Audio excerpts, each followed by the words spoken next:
एक बेहद वाहियात बयान इस देश को सुनने को मिला और वो सुनकर बहुतों का सिर शर्म से झुक गया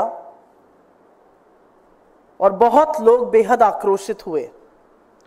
और ये बयान और इस तरह के बयान देने में उनको पारंगत हासिल है, लेकिन अब वो सिर्फ एक फिल्म एक्टर नहीं, भारतीय जनता पार्टी की सांसद हैं, बड़ी चुनी हुई सांसद है, बड़ी प्रिय सांसद है, हैंडपिक करी गई थी वो शीर्ष नेतृत्व के द्वारा।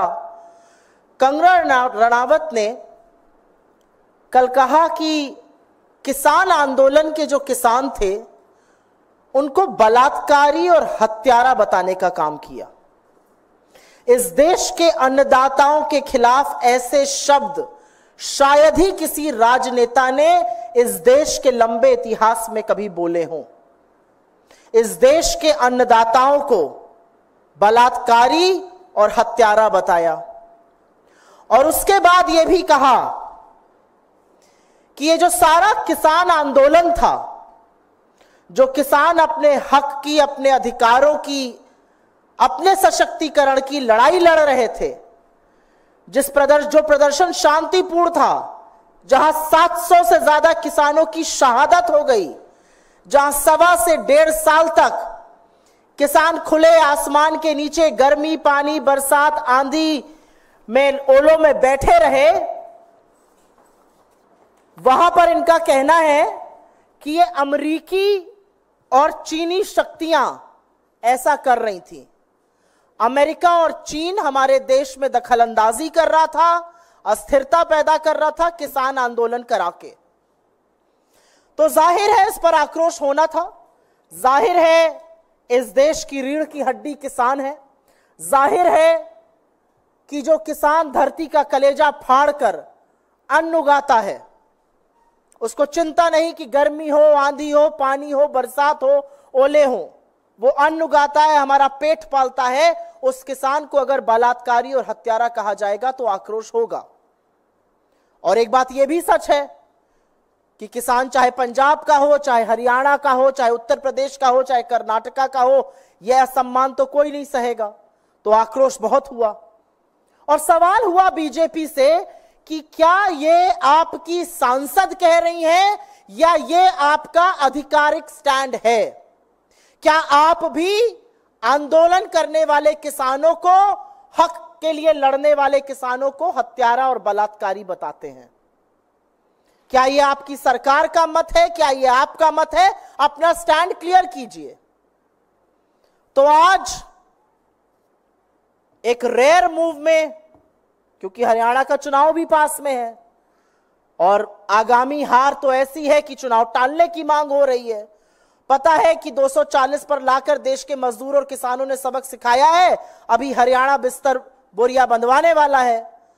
तो एक स्टेटमेंट आया भारतीय जनता पार्टी की ओर से जिसमें कहा गया कि किसान आंदोलन के परिप्रेक्ष्य में दिया गया बयान पार्टी का मत नहीं है, उनसे गहरी असहमति है इस बयान से और नीतिगत विषयों पर बोलने के लिए ना वो अधिकृत है, ना उनको अनुमति है और उनको निर्देशित किया गया है कि वो इस प्रकार के बयान भविष्य में ना दें।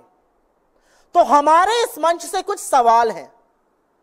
आपकी चुनी हुई सांसद है, चहेती सांसद है, बड़ी लोकप्रिय है आप लोगों के पार्टी में। अगर ये उनका मत नहीं है, अगर आपकी पार्टी का ये मत नहीं है, तो निकाल बाहर करिए ऐसे सांसद को। ये मैं हृदय से माफ करने वाली राजनीति अब नहीं चलेगी 2024 में। प्रज्ञा ठाकुर गोडसे की पुजारी को हृदय से माफ नहीं कर पा रहे थे, अब ये हमारा मत कह के पलड़ा झाड़ने हम नहीं देंगे। अगर ये आपका मत नहीं है तो इस देश के किसानों के खिलाफ जिसने इस तरह की बात की है उसको किसी कीमत पर संसद में बैठने का हक नहीं है। निकाल बाहर कीजिए अपनी पार्टी से, हाथ जोड़ के माफी मंगवाइए किसानों से, और अगर ये सब कुछ नहीं कर सकते तो आप खुद माफी मांगिए इस देश के किसानों से। ये तो बात किसानों के बारे में हो गई। उन्होंने एक अत्यंत विचलित करने वाली बात आगे भी कही थी जिसका मैंने उल्लेख किया है। उन्होंने कहा यहां पर बांग्लादेश जैसी स्थिति बनाने का काम अमेरिका और चीन कर रहे थे। तो हमारा सवाल है कि नरेंद्र मोदी की नाक के नीचे क्या वो इतने कमजोर हैं कि इस देश में अस्थिरता पैदा कर रही हैं विदेशी शक्तियां? तो इस पर पार्टी तो नहीं बोल सकती है। इस देश के विदेश मंत्रालय को, इस देश के गृह मंत्रालय को इस पर जरूर बयान देना चाहिए, जरूर स्पष्टीकरण करना चाहिए, क्योंकि हम भी परेशान हैं। आपकी सांसद कह रही हैं कि हिंदुस्तान की सरजमी पर अस्थिरता पैदा करने का काम दो विदेशी ताकतें अमेरिका और चीन कर रहे हैं। इस पर आपका क्या मत है? क्या यह सच है? अगर सच है तो आपने क्या कदम उठाए हैं? आपने क्यों नहीं इस विषय को साझा किया है? और अगर यह झूठ है तो इसके खिलाफ भी, इसकी मुखालफत करते हुए भी सरकार के मंत्रालयों की तरफ से बयान आना पड़ेगा। यह हल्के में नहीं ली जा सकती है बात। सत्तारूढ़ दल की एक सांसद कह रही है कि अमेरिका और चीन भारत में परिस्थितियां बिगाड़ने की, अशांति पैदा करने की, अस्थिरता पैदा करने की साजिश कर रहे थे। इसका जवाब कौन देगा? और एक बहुत बड़ी बात यह है कि तमाम ऐसे लोग हैं भारतीय जनता पार्टी में जो अपने आप को किसान नेता कहते हैं, वो क्यों चुप बैठे हैं? जो अपने आप को किसानों का हितकारी कहते हैं, अगर ये किसान बलात्कारी और हत्यारे थे तो ये विज्ञान भवन में बार बार मीटिंग क्या करते थे? अगर ये किसान इतने दुष्कर्मी थे तो इन किसानों के आगे नरेंद्र मोदी को घुटने टेककर नाक रगड़ के काले कानून वापस क्यों लेने पड़े? तो हमारा मानना है, और हम इस मंच से फिर से कहेंगे कि सरकार स्पष्टीकरण दे कि जो अस्थिरता पैदा करने की विदेशी शक्तियों द्वारा बात की गई है उसकी क्या सच्चाई है। पार्टी पलड़ा नहीं झाड़ सकती है कहकर कि यह हमारी राय नहीं है। आपकी राय नहीं है तो जिसकी इतनी कुत्सित राय है उसको अपनी पार्टी से निकाल फेंकिए। मूल मुद्दा यह है, यह हम आपके सामने आके कहना चाहते थे। इस देश के आजाद हिंदुस्तान के इतिहास में कभी भी हमारे किसानों को इन शब्दों से नवाजा नहीं गया है, और सत्तारूढ़ दल की एक सांसद ये करती है, और बीजेपी बस ये मुंह मोड़ लेगी कि यह हमारा मत नहीं है। अगर आपका मत नहीं है तो निकाल फेंकिए, और सरकार के स्पष्टीकरण का हम इंतजार करेंगे, क्योंकि देश में विदेशी ताकतें काबिज है। नरेंद्र मोदी की सरकार इतनी कमजोर है और यह सब हो रहा है, उसका भी सत्य सामने आना चाहिए। आपके सवालों का स्वागत है।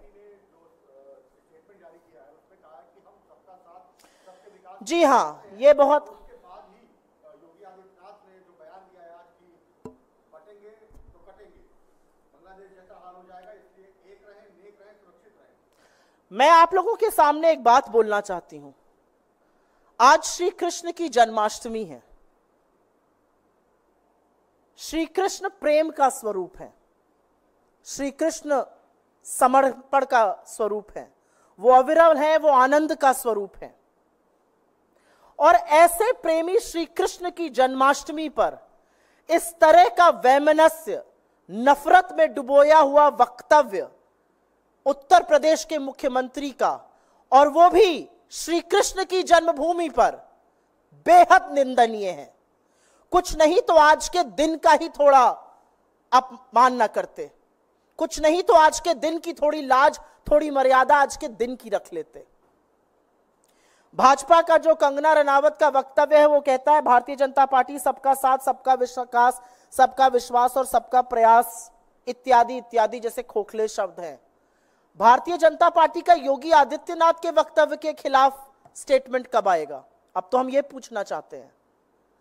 एक चुना हुआ मुख्यमंत्री ऐसे गंदे वक्तव्य दे, इस तरह की भाषा का प्रयोग करे, यह कहां तक उचित है? और भारतीय जनता पार्टी अपने आप को उनके वक्तव्य से कब दूर करेगी?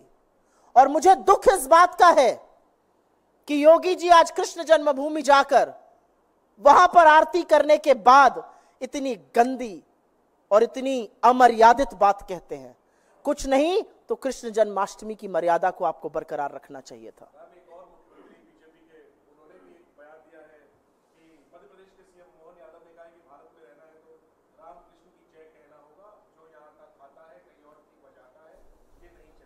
ये जो भाषा आपने अपनी ओर से बोली मध्य प्रदेश के मुख्यमंत्री की मैंने नहीं सुनी है, लेकिन मैं आपकी बोले हुए वक्तव्य पर ही अपनी टिप्पणी दे देती हूं। जी हां, अपना जो आपने उनका वक्तव्य पढ़ के सुनाया उसी पर टिप्पणी दे देती हूं।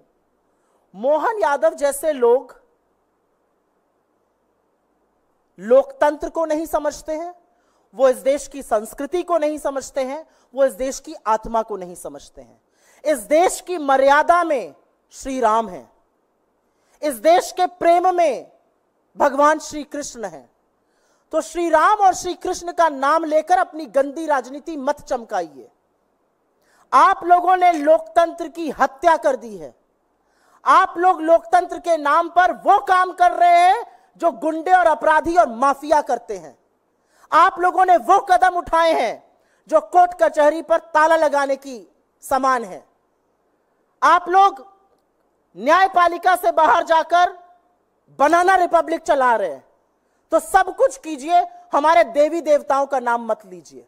और असलियत यह है कि चाहे वो मध्य प्रदेश के मुख्यमंत्री हों जिन्होंने बगल वाले उत्तर प्रदेश से बुलडोजर चलाना सीख लिया है, या योगी आदित्यनाथ हों, ये सब ढोंगी हिंदू हैं। क्योंकि हिंदू धर्म में आस्था, प्रेम, विश्वास और सबसे ज्यादा शांति की बात होती है। और जो हिंदू धर्म में शांति को भंग करता है वो ढोंगी हिंदू है, वो हिंदू धर्म के खिलाफ है। इसको कहने में मुझे जरा सा भी संदेह नहीं है।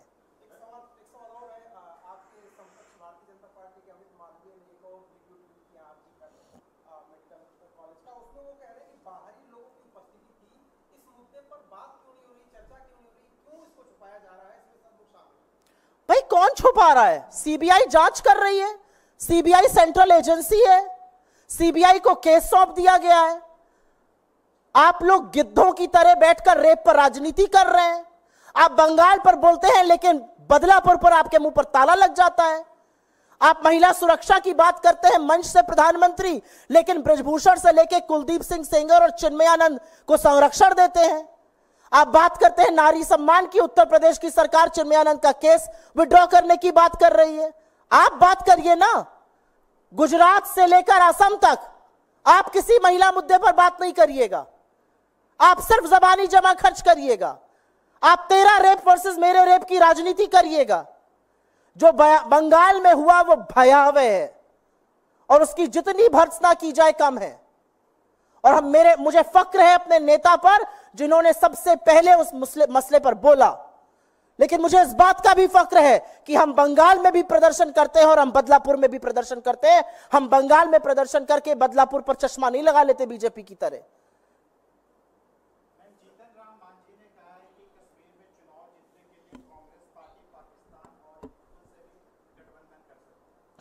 ये जो सारे बयान है ना, ये जो सारी बातें हैं, ये जो नफरती चिंटू बीजेपी के बोलते हैं, ये सब बहुत पुरानी बातें हो चुकी हैं। इसका कोई मतलब नहीं है। अगर आपको लग रहा है कि इन सब चीजों से चुनाव जीते जा सकते हैं तो देख लीजिए ना 2024 का चुनाव का नतीजा। यही सब तो कर रहे थे मोदी जी। मुजरा, मुसलमानों के खिलाफ बोलना, मंगलसूत्र की बात करना, भैंस कोई चुरा के भाग जाएगा जैसे हास्यास्पद बात करना। क्या हुआ? इस देश ने उनको न सिर्फ संविधान माथे पर लगा दिया, इस देश ने उनको हिंदुस्तान की राजनीति का पलटू राम बनाकर रख दिया है। ये भूल गए हैं मोदी जी। और ये देश बार बार खड़ा होगा जब आप इस तरह की बेवकूफी की बातें करिएगा। असलियत यह है कि हरियाणा में आप डरे हुए हैं, आप चुनाव टालने की बात करते हैं। जम्मू कश्मीर में आपकी लिस्ट आती है, कुछ घंटे में विड्रॉ हो जाती है। जब आपके साथ कोई आए तो वो पार्टी है, जब ना आए तो वो अलगाववादी है। ये सब कैसे चलेगा? और मेरा सिर्फ एक सवाल है, और वो सवाल बहुत महत्वपूर्ण है। मेरा सिर्फ ये सवाल है कि कश्मीर की बात नरेंद्र मोदी, अमित शाह या भारतीय जनता पार्टी का कोई भी व्यक्ति तब करे जब वो दो सवालों का जवाब दे। आप तो बड़ा राग अलापते थे, क्या हो गया? बारामूला से लेकर अनंतनाग, राजौरी और श्रीनगर में चुनाव क्यों नहीं लड़ पाए? काहे भाग गए? पहला सवाल। और दूसरा सवाल, पिछले 78 दिन में 19 आतंकी हमले हुए हैं जम्मू कश्मीर में, हमारे 19 जाबाजों की शहादत हुई है। उस पर नरेंद्र मोदी के मुंह से एक शब्द श्रद्धांजलि और संवेदना का नहीं निकलता है। और आपको लगता है ये देश देख नहीं रहा है? जम्मू कश्मीर को लेकर ही सवाल है कि आखिर कांग्रेस, आप लोग इस पर सवाल करिए। ये जो भाजपा ने इशू किया है, ये तो हमने जो पलड़ा झाड़ने का मुद्दा है। जी हाँ, बताइए। जम्मू कश्मीर में आखिर कांग्रेस और नेशनल कॉन्फ्रेंस के बीच गठबंधन का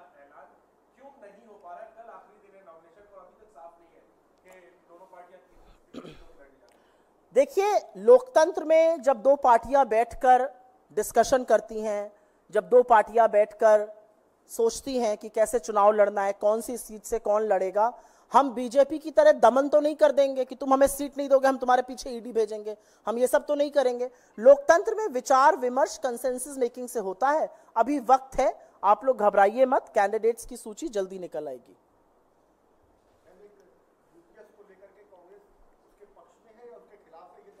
मुझे लगता है ये तस्वीर बिल्कुल हमारे अध्यक्ष श्री खरगे जी ने साफ कर दी है। उनका कहना है कि यूपीएस में जो यू है वो यू टर्न है, वो नहीं है जो लोग डिमांड कर रहे थे, वो नहीं है जो ओपीएस में मिलता है। हमने अभी इनको यू टर्न कराया है, अभी देखिए हम आगे आगे इनसे और क्या कराते हैं।